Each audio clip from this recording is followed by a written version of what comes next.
نحمده ونصلي على رسوله الكريم أما بعد فأعوذ بالله من الشيطان الرجيم بسم الله الرحمن الرحيم رب اشرح لي صدري ويسر لي أمري واحلل عقدة من لساني يفقهوا قولي رب يسر ولا تعسر وتمم بالخير اللهم إنا نسألك علما نافعا ورزقا طيبا وعملا متقبلا اللهم فقهنا في الدين آمین۔ السلام علیکم ورحمۃ اللہ وبرکاتہ۔ کیسی ہیں آپ سب طالبات؟ دعا ہے اللہ سبحانہ و تعالی ہم سب کو صحت اور ایمان کی بہترین حالت پہ رکھے اور ہم سب سے اپنے دین کا بہترین کام لے لے، آمین۔ طالبات، الحمدللہ رجوع الی القرآن کے سلسلے میں آج ہمارا 22واں سبق ہوگا انشاءاللہ۔ سبق نمبر 22، پارہ نمبر 2، سورۃ بقرہ، آیت نمبر 142 تا 152۔ لیسن نمبر 32، پارہ نمبر 2، سورۃ بقرہ، آیت نمبر 142 to 152۔ بسم اللہ الرحمن الرحیم۔ سیقول السفہاء من الناس ما وَلَّهُمْ عن قبلتهم التي كانوا عليها۔ جلد ہی بے وقوف لوگ یہ کہیں گے کہ ان یعنی مسلمانوں کو ان کے اس قبلہ سے کس چیز نے پھیر دیا جس پر یہ تھے۔ تو اللہ تعالیٰ فرماتے ہیں قُلِ اللَّهِ الْمَشْرِقُ وَالْمَغْرِبُ، اے نبی کہہ دیجئے کہ مشرق اور مغرب اللہ ہی کے لیے ہیں۔ یہدی من یشاء الی صراط مستقیم، وہ جسے چاہتا ہے سیدھی راہ کی طرف ہدایت دیتا ہے۔ وَكَذَلِكَ جَعَلْنَاكُمْ أُمَّةً وَسَطًا لِتَكُونُوا شُهَدَاءَ عَلَى النَّاسِ وَيَكُونَ الرَّسُولُ عَلَيْكُمْ شَهِيدًا۔ اللہ تعالیٰ فرماتے ہیں اور جیسے تمہیں ہدایت دی اسی طرح ہم نے تمہیں افضل امت بنایا تاکہ تم لوگوں پر گواہ رہو اور رسول تم پر گواہ ہو۔ وَمَا جَعَلْنَا الْقِبْلَةَ الَّتِي كُنْتَ عَلَيْهَا إِلَّا لِنَعْلَمَ مَن يَتَّبِعُ الرَّسُولَ مِمَّن يَنقَلِبُ عَلَى عَقِبَيْهِ۔ اور اے نبی، جس قبلے یعنی بیت المقدس پر آپ پہلے تھے، اسے تو ہم نے صرف یہ جاننے کے لیے مقرر کیا کہ کون رسول کی پیروی کرتا ہے اور کون اپنی ایڑیوں کے بل پھر جاتا ہے۔ وَإِن كَانَتْ لَكَبِيرَةً إِلَّا عَلَى الَّذِينَ هُدَى اللَّهِ، اور بے شک یہ یعنی قبلے کی تبدیلی بہت باری ہے، کن پر؟ کافروں پر، مگر ان لوگوں پر بھاری نہیں جنہیں اللہ تعالیٰ نے ہدایت دی۔ وَمَا كَانَ اللَّهُ لِيُضِيعَ إِيمَانَكُمْ، اور اللہ ایسا نہیں کہ تمہارا ایمان ضائع کر دے۔ إِنَّ اللَّهَ بِالنَّاسِ لَرَءُوفٌ رَحِيمٌ، اور بے شک اللہ لوگوں پر بہت نرمی کرنے والا، بڑا رحم کرنے والا ہے۔ الحمدللہ پہلا پارہ کمپلیٹ ہو گیا۔ اب یہاں سے ہم نے آج دوسرا پارہ شروع کیا ہے۔ ان آیات کے اندر تحویل قبلہ کے بارے میں بتایا گیا ہے۔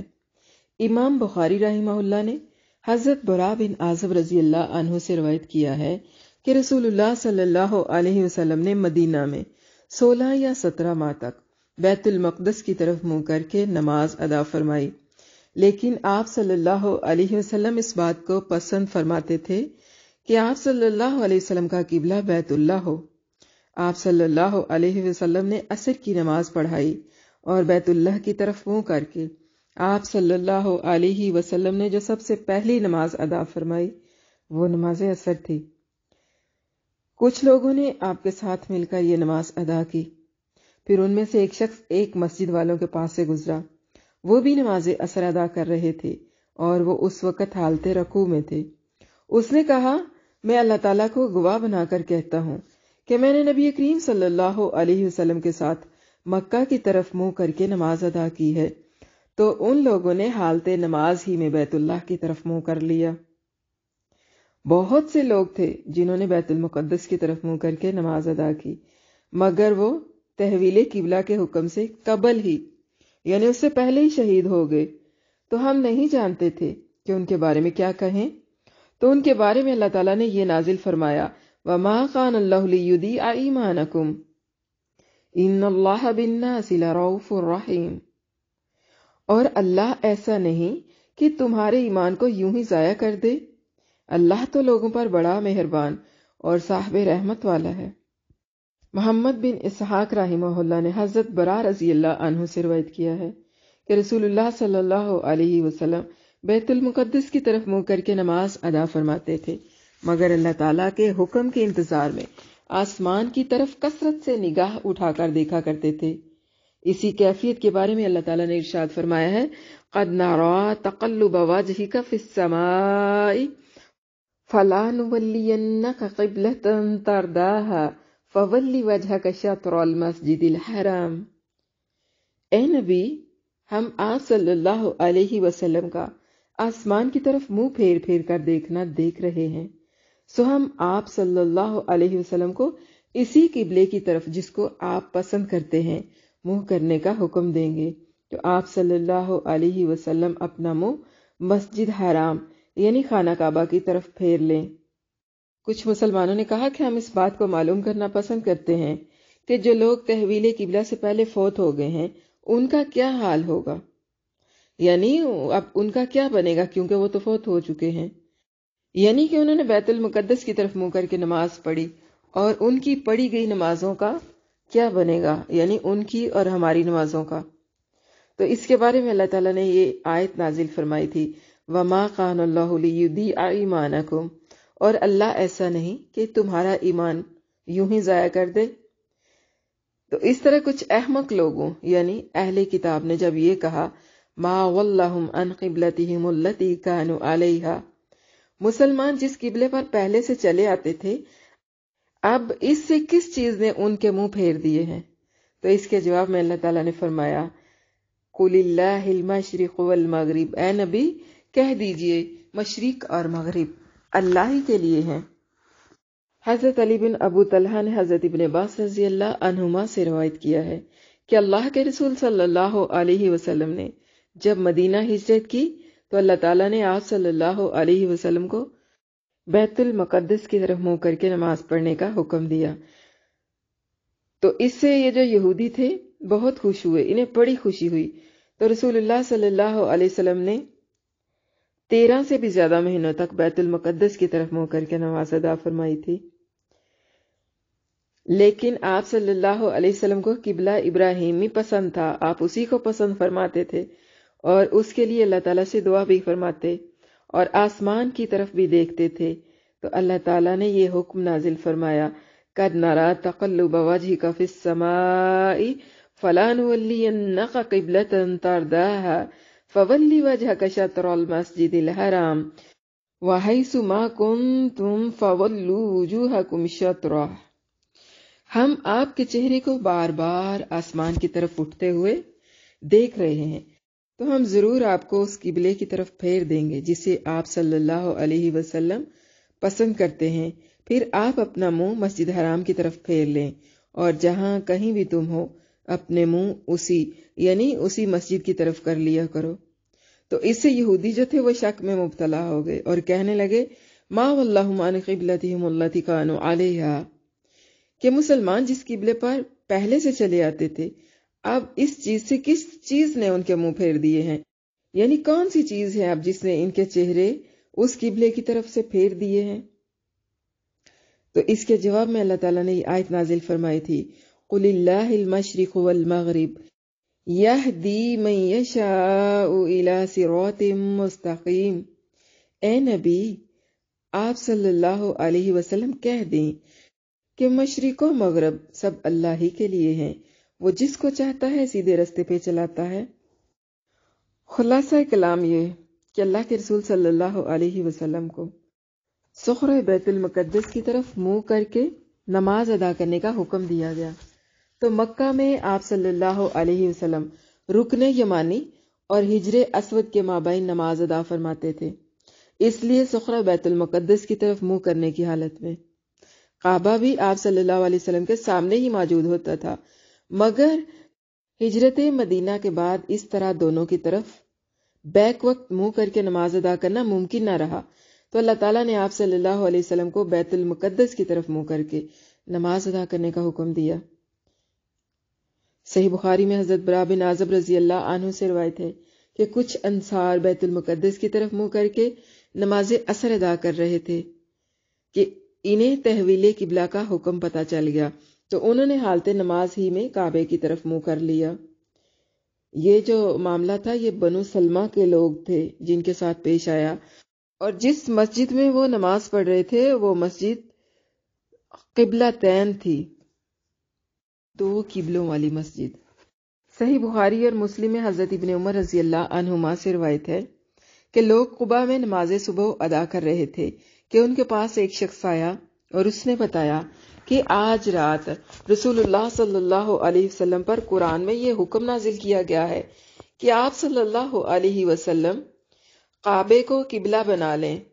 تو ان لوگوں نے نماز ہی کی حالت میں کعبے کی طرف اپنا رخ کر لیا تھا۔ پہلے ان کے رخ جو تھے وہ شام کی طرف تھے اور اب وہ گھوم کر کعبے کی طرف ہو گئے تھے۔ تو یہ جو حدیث ہے یہ اس بات کی دلیل ہے کہ ناسخ کے مطابق حکم اسی وقت لازم ہوتا ہے جب اس کا علم ہو جائے، خواہ اس کا نزول اور ابلاغ پہلے ہی سے کیوں نہ ہو۔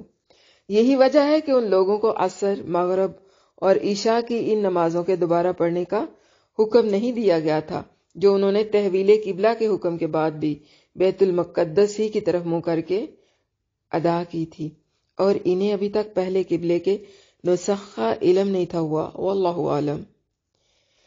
تحویل قبلہ کے بارے میں اس حکم کے نازل ہونے کے بعد کچھ منافق، شک کرنے والے اور کافر یہودی ہدایت سے دور ہو کر دیوانگی اور تشکیک میں مبتلا ہو گئے اور کہنے لگے ما واللہم ان قبلتہم التی قانوا علیہا، یعنی آخر مسلمانوں کو ہوا کیا ہے کہ انہیں اپنے پہلے قبلے سے کس چیز نے پھیر دیا ہے؟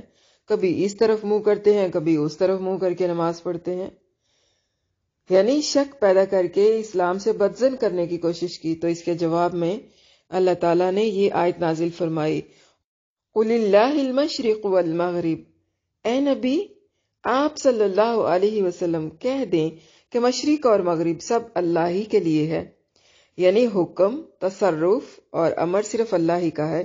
فَأَيْنَمَا تُوَلُّوا فَثَمَّ وَجْهُ اللَّهِ، تم جدھر رخ کرو گے ادھر ہی اللہ کا چہرہ ہے۔ اور فرمایا لَيْسَ الْبِرَّ أَن تُوَلُّوا وُجُوهَكُمْ قِبَلَ الْمَشْرِقِ وَالْمَغْرِبِ وَلَكِنَّ الْبِرَّ مَنْ آمَنَ بِاللَّهِ، نیکی یہی نہیں کہ تم مشرق اور مغرب کو یعنی قبلہ سمجھ کر مشرق اور مغرب ان کی طرف منہ کر لو، بلکہ نیکی تو اس شخص کی ہے جو اللہ پر ایمان لائے، یعنی اللہ کا حکم ماننے میں۔ طرفیں تو ساری اللہ کی ہیں، جس طرف کو بھی منہ کر لے اسی طرف اللہ کا چہرہ ہوگا۔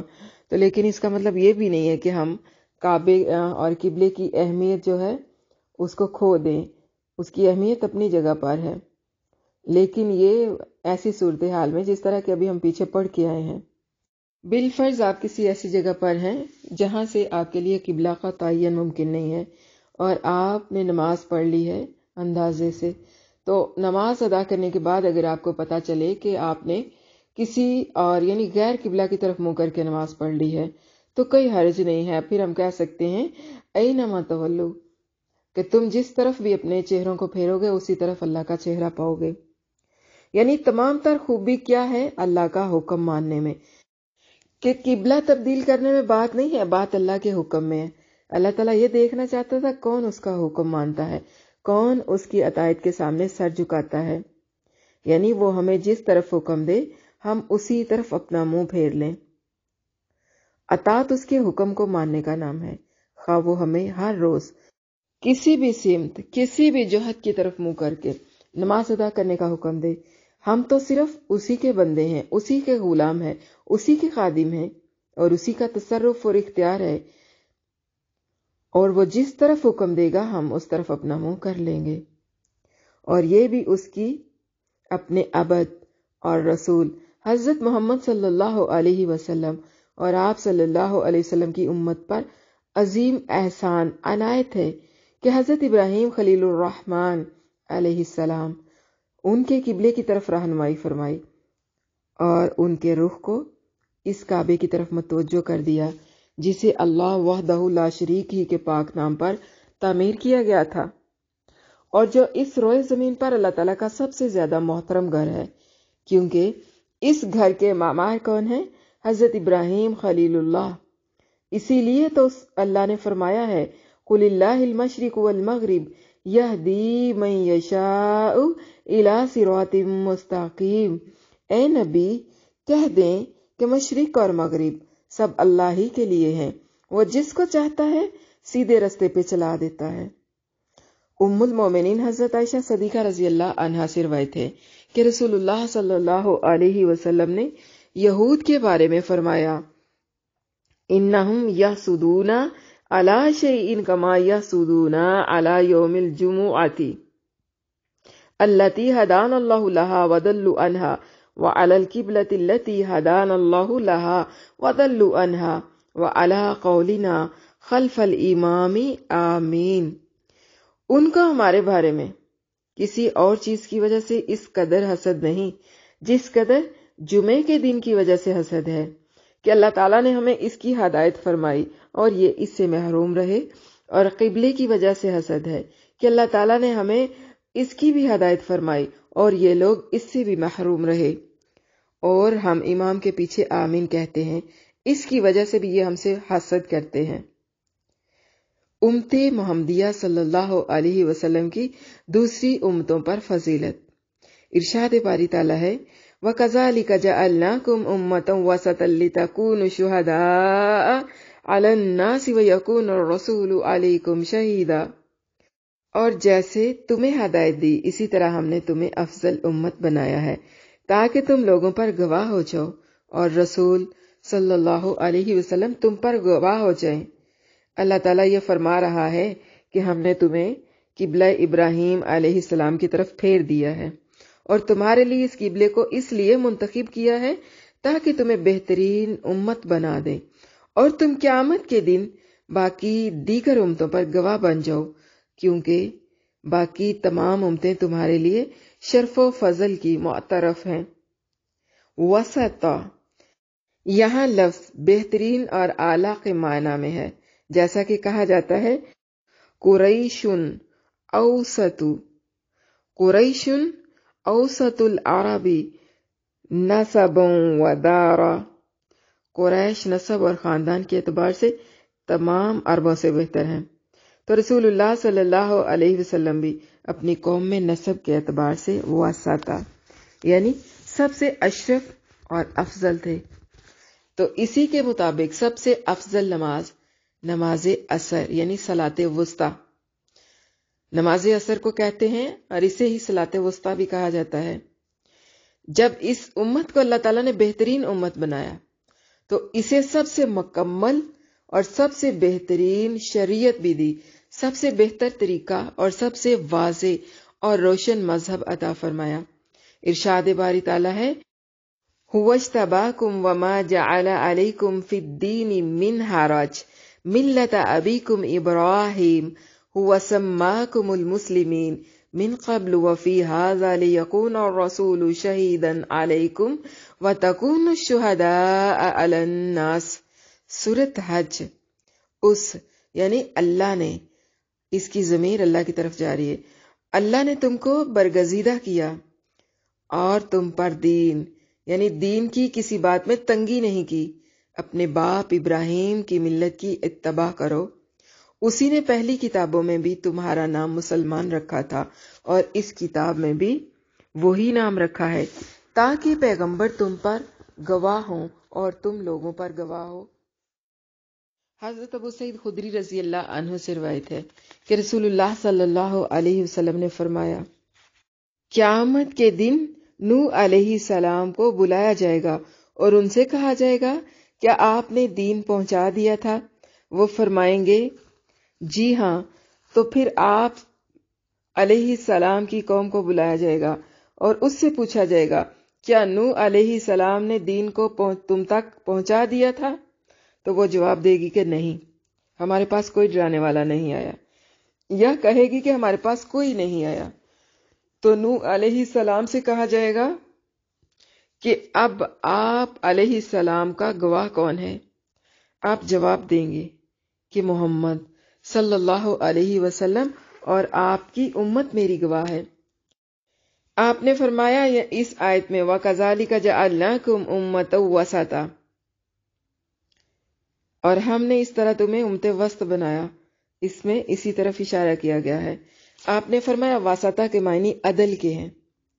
فرمایا پھر تمہیں بلایا جائے گا اور تم گواہی دو گے کہ واقعی میں حضرت نوح علیہ السلام نے اللہ کے دین کو پہنچا دیا تھا، اور فرمایا پھر تمہارے بارے میں گواہی دوں گا۔ حضرت ابو سعید خدری رضی اللہ عنہ ہی سے روایت ہے کہ رسول اللہ صلی اللہ علیہ وسلم نے فرمایا قیامت کے دن ایک نبی آئے گا اور اس کے ساتھ صرف ایک آدمی ہوگا، اور کسی کے ساتھ 2 یا 2 سے زیادہ آدمی ہوں گے۔ پھر اس کی قوم کو بلایا جائے گا اور اس سے پوچھا جائے گا کیا اس نبی نے تم تک دین کو پہنچایا تھا؟ وہ کہیں گے نہیں۔ پھر اس نبی سے کہا جائے گا کیا آپ نے اپنی قوم کو دین پہنچا دیا تھا؟ وہ فرمائیں گے ہاں۔ ان سے پوچھا جائے گا کہ آپ کا گواہ کون ہے؟ وہ جواب دیں گے کہ میرے گواہ محمد صلی اللہ علیہ وسلم اور ان کی امت ہیں۔ پھر حضرت محمد صلی اللہ علیہ وسلم اور آپ کی امت کو بلایا جائے گا اور ان سے پوچھا جائے گا کیا انہوں نے اپنی قوم کو دین پہنچا دیا تھا؟ تو وہ جواب دیں گے کہ جی ہاں پہنچا دیا تھا۔ تو ان سے پوچھا جائے گا کہ تمہیں اس بات کا کیسے علم ہوا؟ وہ جواب دیں گے کہ ہمارے پاس جب ہمارے نبی حضرت محمد صلی اللہ علیہ وسلم تشریف لائے تو آپ صلی اللہ علیہ وسلم نے ہمیں یہ بتایا کہ اللہ تعالیٰ کے تمام پیغمبروں نے اللہ کے دین کو پہنچا دیا تھا، اور ارشاد باری تعالیٰ وَكَذَلِكَ جَعَلْنَاكُمْ أُمَّةً وَسَطًا، اور جیسے تمہیں ہدایت دی اسی طرح ہم نے تمہیں افضل امت بنایا، اس کے معنی بھی یہی ہیں۔ اور واسطہ اس کے معنی عدل کے ہیں۔ لِتَّكُونُوا شُهَدَاءَ عَلَى النَّاسِ وَيَكُونَ الرَّسُولُ عَلَيْكُمْ شَهِيدًا، تاکہ تم لوگوں پر گواہ بنو اور پیغمبر یعنی آخری نبی حضرت محمد صلی اللہ علیہ وسلم تم پر گواہ بنے۔ امام احمد رحمہ اللہ نے ابو اسود سے روایت کیا ہے کہ میں جب مدینہ میں آیا تو وہاں پر ایک مرض پھیلا ہوا تھا جس کی وجہ سے لوگ کثرت سے فوت ہو رہے تھے۔ میں حضرت عمر بن خطاب رضی اللہ عنہ کے پاس بیٹھا ہوا تھا کہ ایک جنازہ گزرا اور اس میت کی تعریف کی گئی، تو حضرت عمر رضی اللہ عنہ نے فرمایا واجب ہو گئی۔ پھر ایک دوسرا جنازہ گزرا تو میت کے بارے میں برے خیالات کا اظہار کیا گیا، آپ نے فرمایا واجب ہو گئی۔ تو ابو اسود نے پوچھا اے امیر المومنین رضی اللہ عنہ کیا واجب ہو گئی؟ آپ رضی اللہ عنہ نے کہا کہ یہ بات میں نے اسی طرح کی ہے جس طرح رسول اللہ صلی اللہ علیہ وسلم نے یہ فرمایا تھا ایما مسلم شاہد لہ اربعۃ بخیر ادخلہ اللہ الجنۃ قال فقلنا وثلاثۃ قال فقال وثلاثۃ قال قلنا واثنان قال واثنان، جس مسلمان کے بارے میں 4 آدمی خیر کی گواہی دے دیں تو اللہ تعالیٰ اسے جنت میں داخل فرما دیتا ہے۔ ہم نے عرض کی اگر 3 ہوں تو فرمایا 3 کی گواہی سے بھی۔ پھر ہم نے عرض کی اگر 2 ہوں تو آپ نے فرمایا 2 کی گواہی سے بھی، اسے اللہ تعالیٰ جنت میں داخل فرما دیتا ہے۔ پھر اس کے بعد ایک آدمی کی گواہی کے بارے میں ہم نے آپ سے سوال نہیں کیا۔ اس روایت کو امام بخاری، امام ترمذی اور امام نسائی نے بھی روایت کیا ہے۔ تحویل قبلہ میں کیا حکمت تھی؟ تحویل قبلہ کی حکمت ارشاد باری تعالیٰ ہے وَمَا جَعَلْنَا الْقِبْلَةَ الَّتِي كُنْتَ عَلَيْهَا إِلَّا لِنَعْلَمَ مَن يَتَّبِعُ الرَّسُولَ مِمَّن يَنقَلِبُ عَلَىٰ عَقِبَيْهِ وَإِن كَانَتْ لَكَبِيرَةً إِلَّا عَلَى الَّذِينَ هَدَى اللَّهُ، اور جس قبلے پر آپ پہلے تھے اس کو ہم نے اس لیے مقرر کیا تھا کہ ہم معلوم کریں کہ کون ہمارے یعنی پیغمبر صلی اللہ علیہ وسلم کا تابع رہتا ہے اور کون الٹے پاؤں پھر جاتا ہے، اور یہ بات یعنی تحویل قبلہ لوگوں کو اس قدر بھاری معلوم ہوئی، مگر جن کو اللہ ہدایت دے، یعنی بہت سارے لوگوں کو یہ بہت گیراں گزری، مگر ان لوگوں کے لیے نہیں جن کو اللہ نے ہدایت بخشی۔ اللہ تعالیٰ فرما رہا ہے، اے نبی، میں نے ہی پہلے بیت المقدس کی طرف منہ کرنے کا حکم دیا تھا اور پھر کعبے کی طرف منہ کرنے کا حکم دے دیا، تاکہ یہ ظاہر ہو جائے کہ کون آپ صلی اللہ علیہ وسلم کی پیروی اور اطاعت کرتا ہے اور کون قبلہ رخ ہونے میں ساتھ دیتا ہے۔ ممن ينقلب على عاقبیہ، اور کون اپنی ایڑیوں کے بل پھر جاتا ہے، یعنی دین سے مرتد ہو جاتا ہے۔ وَإِن كَانَتْ لَكَبِيرَةً، اور یہ بات یعنی تحویل قبلہ لوگوں پر بہت بھاری معلوم ہوئی، یعنی بیت المقدس کی بجائے کعبے کی طرف منہ کرنے کی بات اگرچہ کچھ لوگوں کے لیے بہت بھاری تھی، بہت گیرا تھی، مگر جن لوگوں کے دلوں کو اللہ تعالیٰ نے ہدایت سے نوازا اور وہ رسول اللہ صلی اللہ علیہ وسلم کی تصدیق کرتے اور اس بات پر یقین رکھتے تھے کہ آپ صلی اللہ علیہ وسلم دین کا جو حکم بھی لائے ہیں وہ بلا شک و شبہ حق ہے، اور تحویل قبلہ کی یہ بات قطعاً بھاری محسوس نہ ہوئی، کیونکہ اللہ تعالیٰ جو چاہتا ہے کرتا ہے اور جو ارادہ فرماتا ہے حکم دے دیتا ہے۔ وہ اپنے بندوں کو جو چاہے حکم دے اور اپنے جس حکم کو چاہے منسوخ فرما دے۔ یہ تمام امور اسی کی حکمت نامہ اور حجت بالغہ پر مبنی ہے، اور اس کے برعکس جن لوگوں کے دلوں میں مرض تھا، ہر نئے حکم کے نازل ہونے پر ان کے لیے مزید شک پیدا ہو جاتا، جس طرح اہل ایمان کے دل ہر نئے حکم کے نازل ہونے سے ایمان کی تصدیق سے لبریز ہو جاتے تھے، جیسے کہ اللہ تعالیٰ نے فرمایا وَإِذَا مَا أُنزِلَتْ سُورَةٌ فَمِنْهُمْ مَنْ يَقُولُ أَيُّكُمْ زَادَتْهُ هَٰذِهِ إِيمَانًا فَأَمَّا الَّذِينَ آمَنُوا فَزَادَتْهُمْ إِيمَانًا وَهُمْ يَسْتَبْشِرُونَ وَأَمَّا الَّذِينَ فِي قُلُوبِهِمْ مَرَضٌ فَزَادَتْهُمْ رِجْسًا إِلَىٰ رِجْسِهِمْ۔ سورۃ توبہ۔ اور جب کوئی سورت نازل ہوتی ہے تو بعض یعنی منافق مذاق اڑاتے ہیں اور پوچھتے ہیں کہ اس سورت نے تم میں سے کس کا ایمان زیادہ کیا ہے؟ سو جو ایمان والے ہیں ان کو تو اس یعنی سورت نے ایمان میں زیادہ کر دیا اور وہ خوش ہوتے ہیں، اور جن کے دلوں میں مرض ہے اس یعنی سورت نے ان کے حق میں خبث پر خبث زیادہ کر دیا، یعنی ناپاکی پر ناپاکی زیادہ کر دی۔ فرمان باری تعالیٰ ہے وَنُنَزِّلُ مِنَ الْقُرْآنِ مَا هُوَ شِفَاءٌ وَرَحْمَةٌ لِّلْمُؤْمِنِينَ وَلَا يَزِيدُ الظَّالِمِينَ إِلَّا خَسَارًا۔ سورۃ بنی اسرائیل۔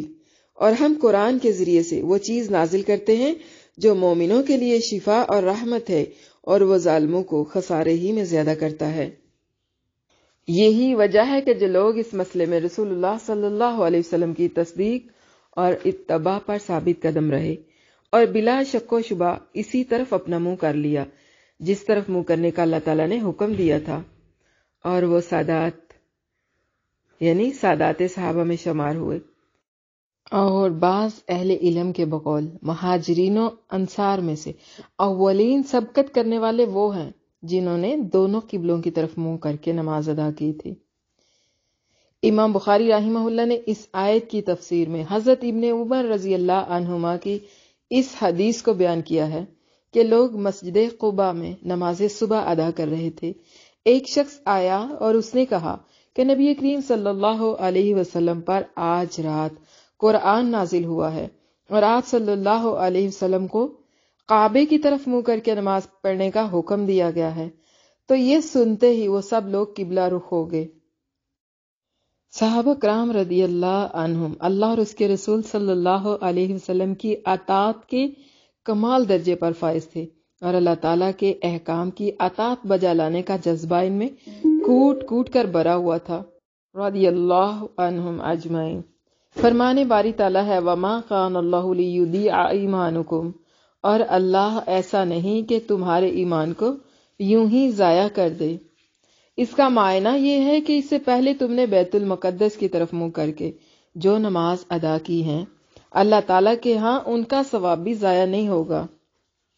حضرت برا رضی اللہ عنہم سے روایت ہے کہ جب کچھ لوگ فوت ہو گئے جنہوں نے بیت المقدس کی طرف منہ کر کے نماز ادا کی تھی،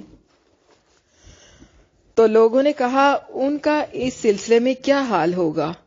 تو اس کا جواب اللہ تعالیٰ نے اس آیت میں دیا، وَمَا كَانَ اللَّهُ لِيُضِيعَ إِيمَانَكُمْ، اور اللہ ایسا نہیں کہ تمہارے ایمان کو یوں ہی ضائع کر دے۔ کافروں پر لعنت کا جواز کیا ہے؟ کافروں پر لعنت کا جواز، کفار پر لعنت کے جواز میں کوئی اختلاف ہی نہیں ہے۔ حضرت عمر بن خطاب رضی اللہ عنہ اور آپ رضی اللہ عنہ کے بعد ائمہ کرام قنوت وغیرہ میں کفار پر لعنت کیا کرتے تھے۔ ہاں، البتہ کسی معین کافر کے بارے میں علماء کی ایک جماعت کا مذہب کیا ہے کہ اس پر لعنت نہ کی جائے، کیونکہ ہمیں یہ نہیں معلوم کہ اللہ تعالیٰ اس کا خاتمہ کس حال پر فرمائے گا۔ تو ایک دوسری جماعت کا قول یہ ہے کہ کسی معین کافر پر لعنت کرنا بھی جائز ہے، کیونکہ اس نشہ باز کے قصے میں مذکور ہے جسے نشہ کرنے کی وجہ سے بار بار حد لگائی گئی تھی، اور ایک شخص نے کہہ دیا تھا کہ اللہ تعالیٰ اس پر لعنت کرے، کس قدر کثرت سے اسے پکڑ کر لایا جاتا ہے۔ تو رسول اللہ صلی اللہ علیہ وسلم نے فرمایا تھا، لا تلعنہ فإنہ لا یحب اللہ ورسولہ، اس پر لعنت نہ کرو کیونکہ یہ شخص اللہ اور اس کے رسول سے محبت کرتا ہے۔ تو یہ جو حدیث ہے اس بات کی دلیل ہے کہ جسے اللہ اور اس کے رسول سے محبت نہ ہو تو اس پر لعنت کی جا سکتی ہے۔ واللہ تعالی عالم۔ وَإِلَٰهُكُمْ إِلَٰهٌ وَاحِدٌ، اور تمہارا معبود ایک ہی ہے، لا الہ الا هو الرحمن الرحیم، اس کے سوا کوئی سچا معبود نہیں، وہ نہایت مہربان بہت رحم کرنے والا ہے۔ اللہ تعالیٰ ارشاد فرما رہے ہیں کہ وہ اپنی الوہیت میں اکیلے ہیں، اس کا کوئی شریک اور ساتھی نہیں، بلکہ وہ اللہ واحد، اکیلا، یکتا، بے نیاز ہے۔ قل هو اللہ احد اللہ الصمد لم یلد ولم یولد ولم یکن لہ کفوا احد، اس کے سوا کوئی معبود نہیں اور وہ بڑا مہربان اور رحم فرمانے والا ہے۔ اللہ تعالیٰ کے ان دو پاک ناموں رحمان اور رحیم، اس کی تفصیل میں جانے کی ضرورت نہیں ہے کیونکہ اس کی تفسیر ہم پیچھے پڑھ چکے ہیں۔ اور شہر بن حوشب رحمہ اللہ کی حدیث میں ہے، جسے انہوں نے اسما بنت یزید بن سکن سے روایت کیا ہے کہ رسول اللہ صلی اللہ علیہ وسلم نے فرمایا، اسم اللہ الاعظم فی ہاتین الآیاتین، اللہ تعالیٰ کا اسم اعظم ان دو آیتوں میں ہے۔ نمبر 1، وَإِلَٰهُكُمْ إِلَٰهٌ وَاحِدٌ لَا إِلَٰهَ إِلَّا هُوَ الرَّحْمَٰنُ الرَّحِيمُ، اور تمہارا معبود ایک ہی معبود ہے اور اس کے سوا کوئی سچا معبود نہیں، وہ نہایت مہربان اور بہت رحم کرنے والا ہے۔ اور دوسری آیت کون سی ہے؟ الف لام میم، اللہ لا الہ الا ہو الحی القیوم، اللہ لا الہ الا هو الحی القیوم، سورۃ آل عمران کی آیت ہے یہ۔ الف لام میم، وہ اللہ ہے، اس کے سوا کوئی سچا معبود نہیں، وہ زندہ ہے، سب کو سنبھالنے والا ہے۔ سبحانک اللہم و بحمدک، اشہد ان لا الہ الا انت، استغفرک و اتوب الیک۔ سبحان ربک رب العزت عما یصفون وسلام علی المرسلین والحمد للہ رب العالمین۔ رب اغفر وارحم وانت خیر الراحمین، وصلی اللہ وسلم وبارک علی نبینا محمد وعلی آلہ واصحابہ اجمعین، آمین ثم آمین یا رب العالمین۔ الحمدللہ آج کا سبق جو ہے وہ مکمل ہو گیا۔ تو آج کے سبق کو لے کر آپ لوگوں میں سے کسی نے کچھ پوچھنا ہے تو آپ پوچھ لیں۔